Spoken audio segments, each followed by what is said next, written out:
So you're strolling in Bed-Stuy and Eddie Murphy pops out of an alley and tries to bite you. What do? You call Jefferson Twilight, the Blackula Hunter.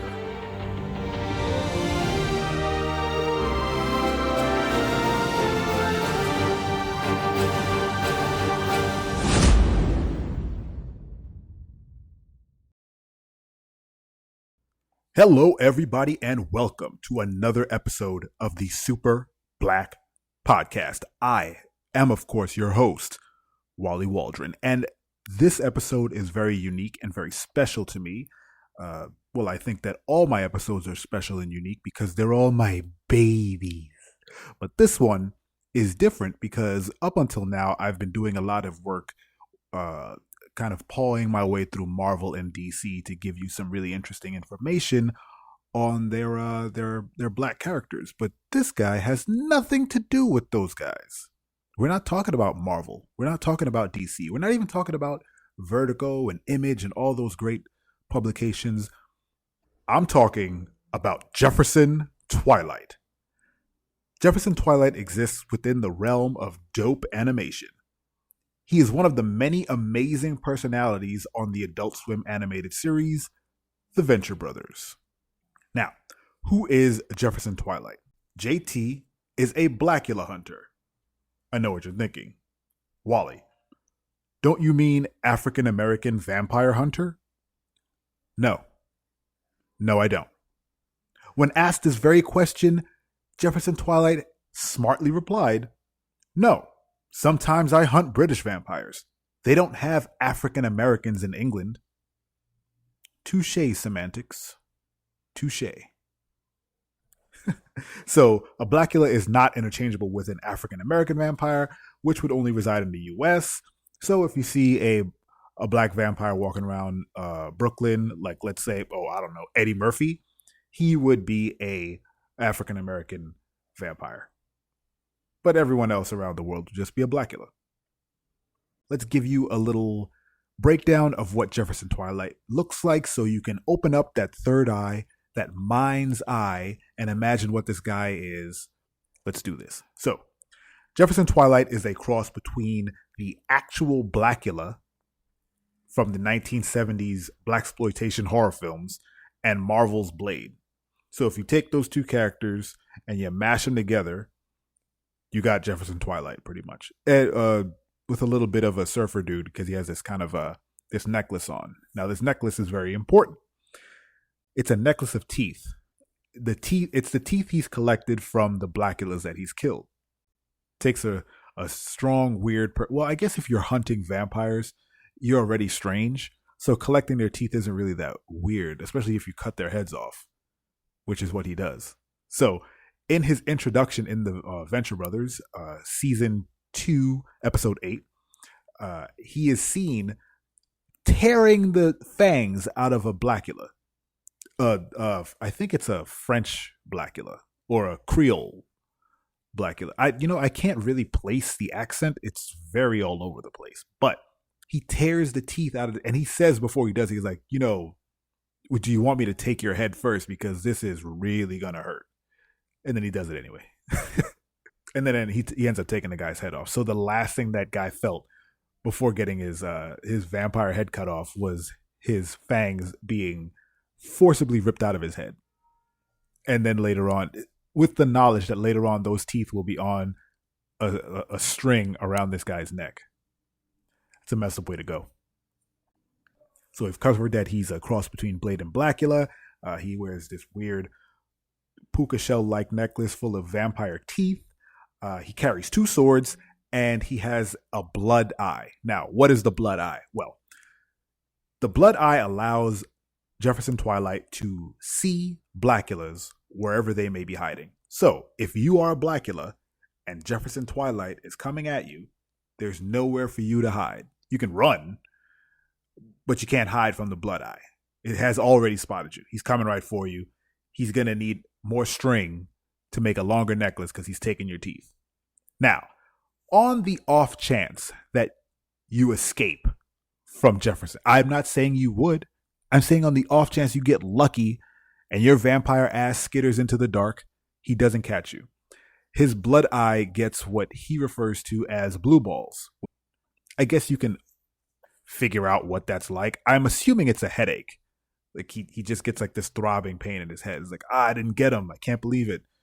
My blood eye really wanted to get off by killing that Blackula, and now I haven't got that release.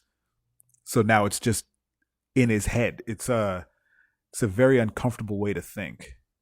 In the pantheon of abilities he has to kill Blackulas, to see Blackulas, it's very his scope of powers is very narrow. It's very straight line, A to B, Blackula, Blackula, Blackula. He has one road that veers off where he is a sort of medium. He can I don't know if it's exist, but he can exist between worlds. In the powers category, it that's a very sharp left when you're thinking of, a singular road of I have to hunt this black vampire, I have to hunt this black vampire. Oh my god, I'm fighting demons. I'm in another world. I'm in another dimension or plane of existence. How weird must that be? Well, I guess if you can see Blackulas with one of your eyes, that's got to be weird. So I'm sure it wasn't that large of a leap for him to be like, okay, I can exist between worlds. Why not? So why would Jefferson Twilight need to exist between worlds? Well, Jefferson Twilight is part of the Order of the Triad. It's a magic trinity within the Venture Brothers universe, with his two partners, Dr. Orpheus and the Alchemist. Two very interesting characters who we will not get into today, but they really complement his abilities. So when watching episodes of the Venture Brothers, I noticed something about Jefferson Twilight that I thought was really interesting. And when you really think through it, it's this really strange, really endearing affectation that I'm sure the writers wrote in. So JT has this really strange way of speaking where he doesn't know the proper word to use at the proper time.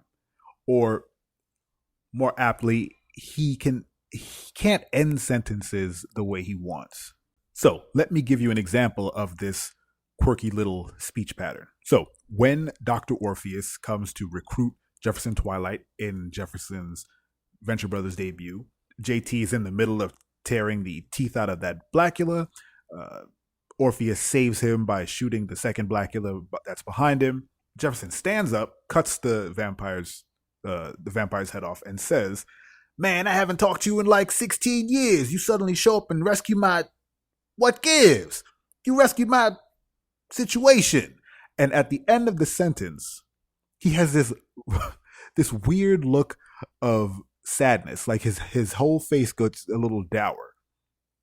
Now, the comment he says is, "You suddenly show up and rescue my..." And he pauses. Then he says, "What gives?" Like he has a whole nother thought that he jams in there. And then he goes back. "You rescued my situation."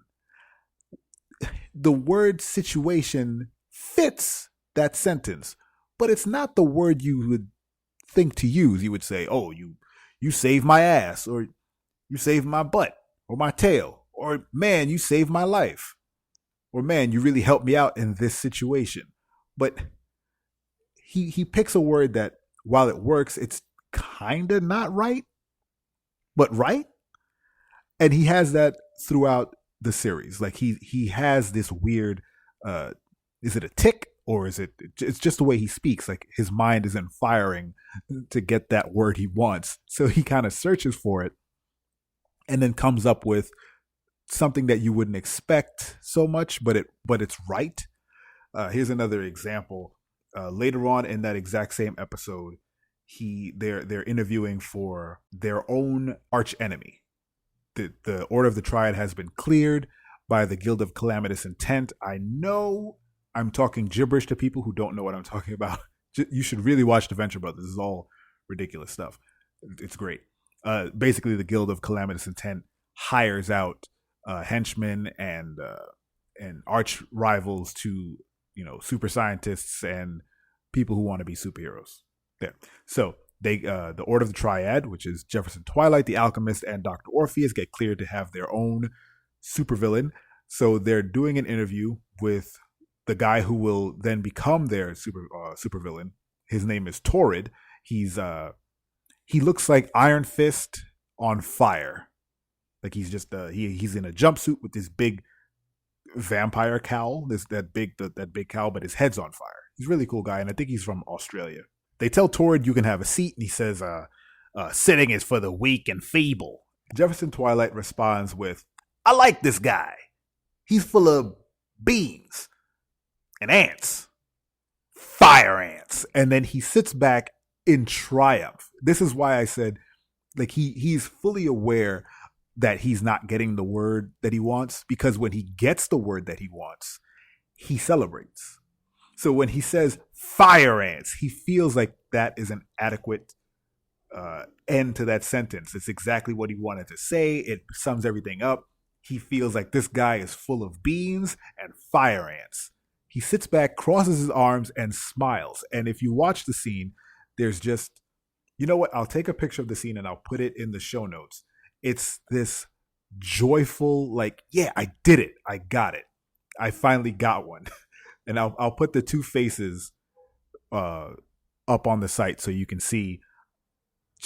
I mean, if the writers wrote that in, that's, in my eyes, like a stroke of brilliance. It's such a small thing, and some people might not even like register it right away. Like it might just be kind of a throwaway thing for some people. But if you stop and think, that's like straight up comedy. If you had a friend and you went to the bar and they spoke in that way where they just couldn't get the right word, and then when they got the word they wanted, even if it's wrong to you, even if it makes very little sense, but kind of has a kernel of it, and they sat back in triumph, you would love hanging out with that person, or you would friggin' hate hanging out with that person. I think I would love hanging out with Jefferson, because not only because he can swap between worlds and, you know, just he looks like Blackula from the 1970s. Who doesn't want to hang out with that guy? But you would never be without a story. Like, man, did you know what Jefferson said today? He said, dude is full of beans and fire ants. And he was happy about it. So with that, I'm going to call this portion of the podcast. You got a lot of information about a Blackula hunter named Jefferson Twilight. Please stay tuned for the variant cover, aka the second half of this podcast, where we're going to talk about the top 6 black monsters. Stay tuned.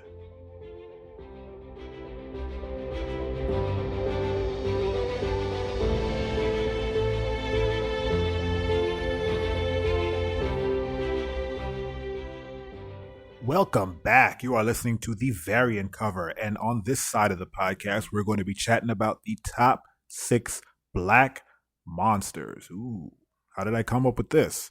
Well, we just spent a whole first section of a podcast talking about a Blackula hunter. I figured it makes sense. So let's dive right in so we can get you back out to do what you're supposed to do, like work or pick up your kids or make toast. I don't know. Number 6, Marlon Wayans. Now, that might sound weird, but I was going through movie monsters, and Marlon Wayans kind of classifies, because that man has made nothing but garbage for the past 20 years. He hasn't played one character that I've thought, you know what? Let me take that back. He was good in Senseless, okay? But everything that he's done after that has been, at least what I've seen, has been terrible. All those haunted house movies, the scary movies, 50 Shades of Black. He did something else that I don't want to remember. But regardless of what it was, it's just been a really bad road. And if you really turn it around and you think of it as in, I can't watch those movies, you can start to think of it as like, I'm scared to watch the movies because Marlon Wayans is in it. And I like Marlon Wayans. The Wayans Brothers was one of my favorite shows, even though that was pretty terrible too. But he's kind of my own personal movie monster. I know it's not fair to just be biased like that. But guess what? It's my podcast. Number 5, Blackenstein. Now, I'll give you a little rundown of what Blackenstein is. Blackenstein is a cash-in on the success of Blackula. Now, it follows a soldier who steps on a landmine, blows off his arms and legs. When he goes back to the States or when he goes home, his very smart, very attractive fiance decides to help him out. She gets in touch with a Dr. Stein. You see where this is going.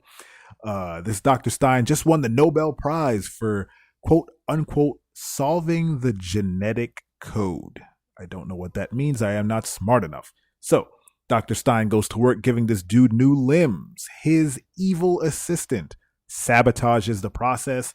The soldier loses the ability to speak and have, rational thoughts. He becomes a Blackenstein. That is the entire movie. Number 4. Dr. Black and Mr. Hyde. Now, this movie monster guy is another smart. This is an interesting thing. He's a scientist. So in the 70s, they wrote a role for a black guy who plays a scientist. It's pretty cool.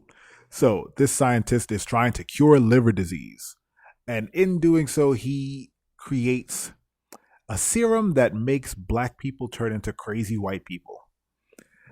That's literally what happens. He becomes a pasty faced, crazy version of himself.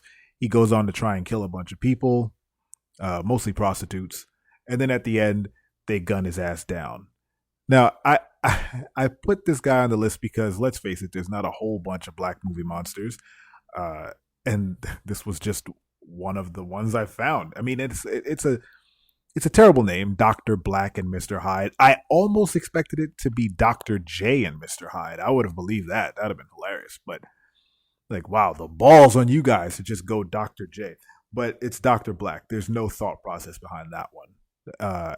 And they weren't even trying to hide what they were doing. It's like, what it's about is this really smart black guy takes this serum and he becomes a crazy white guy. We don't need that, guys. We don't. Now, I understand it was the 70s, different climate, but come on.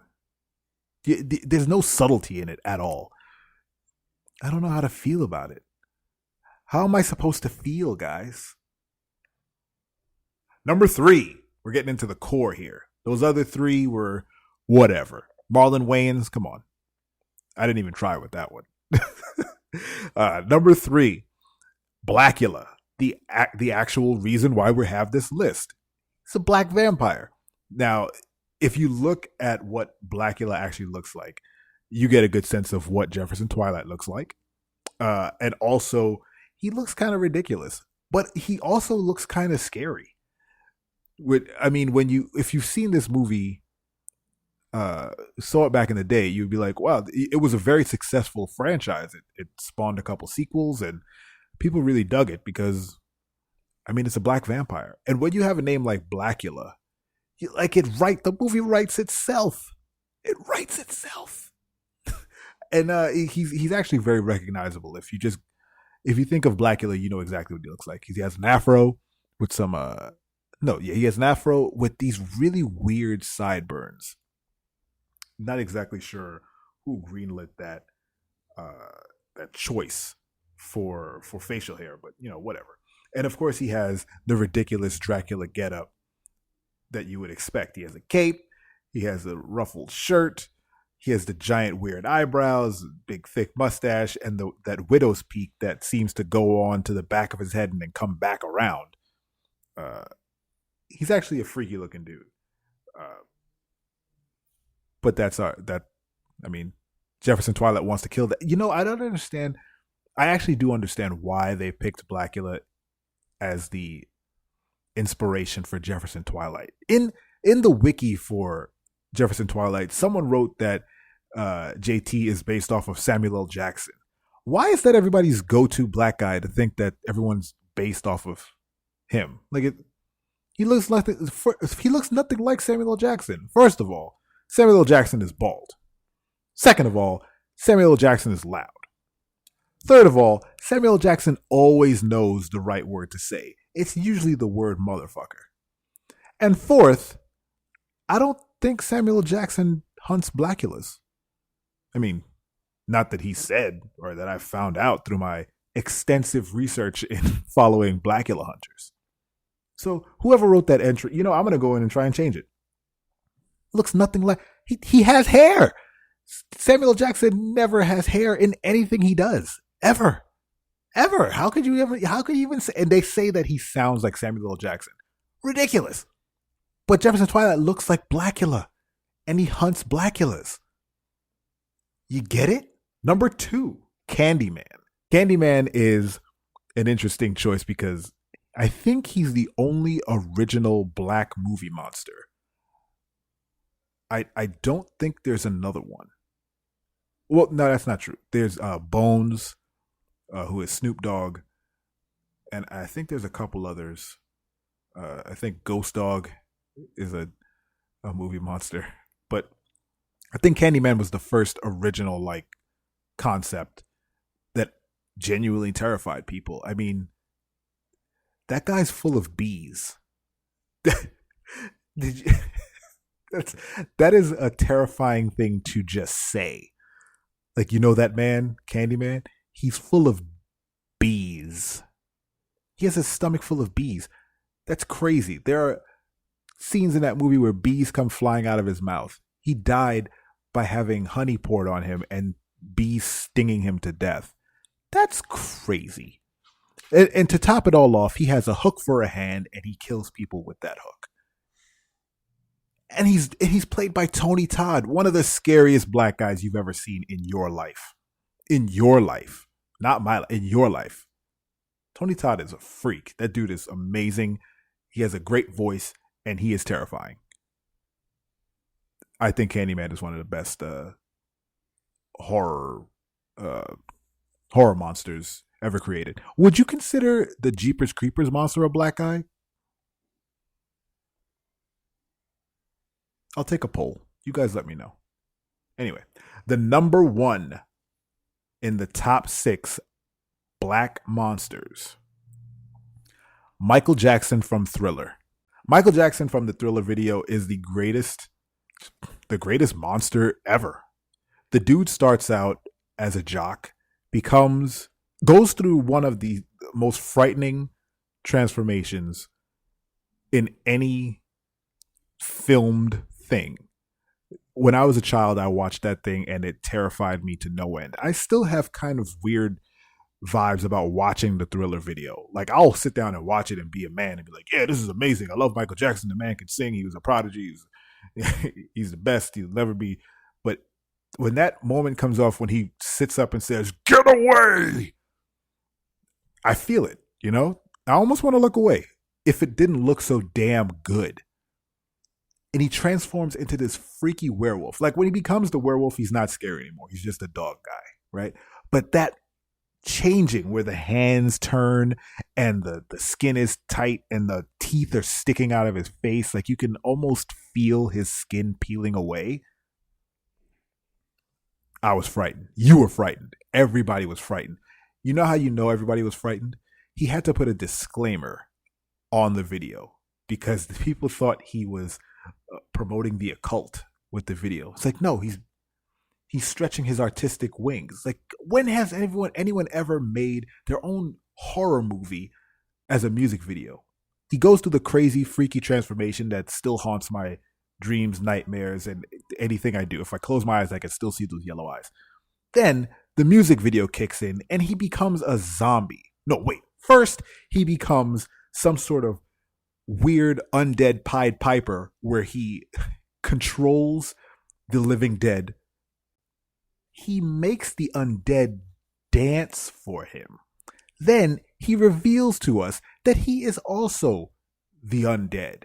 But not just any undead. He's like the king of the undead. Because I'll be damned, everyone else had garbage clothes on. And he had on the slickest red and black jacket you've ever seen in your life. Then music video goes out.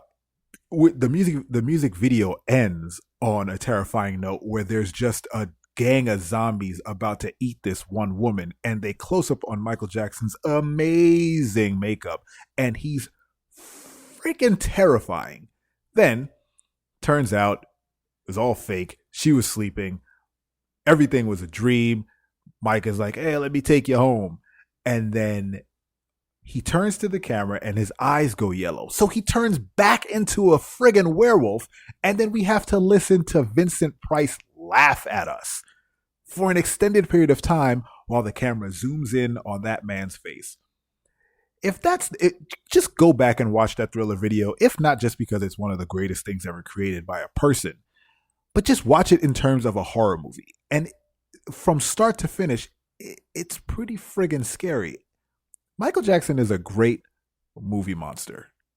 Just that, watch Thriller. It is an amazing monster movie. Maybe I'm biased because I saw it as a kid and it scared the shit out of me. But I think if you watch it again, you'll agree. Or you won't. Doesn't matter. That's my top 6. That's the end of this podcast. I want to thank you for listening. Time to do some housekeeping. Please go on Twitter at SuperBlackPC. Send a message. Connect with me.